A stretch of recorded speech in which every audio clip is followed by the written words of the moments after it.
Mga mango lovers dyan, ito yung paborito kong bilhan na shop, si 3F Food. Dahil malalapad yung slice nila. Bukod sa malapad, masarap at real mango talaga yung sineserve nila. Dalawang flavor ang meron sila katulad nito. Original flavor muna yung in-order ko ngayon dahil bagong opera tayo. Yung isang flavor ay salt and chili, which is yun yung paborito ko dahil nung una nag-order na rin ako at sobrang sarap nun. Kung spicy lovers ka, itry nyo yon. Marami silang grams na pagpipilian nito. Ang napili ko ay dalawang 250 grams, which is marami-rami na. Ito nga lang isang pack pa lang yan pero ang dami na.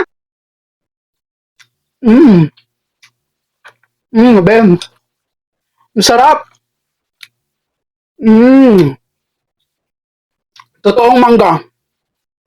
Baka sabihin nyo, Emil lang na mangga, totoo siya. Chewy at saka malambot. Maganda pang snack to kapag mayroon kang ginagawa. Hindi kaya pang himadas mo. Sarap.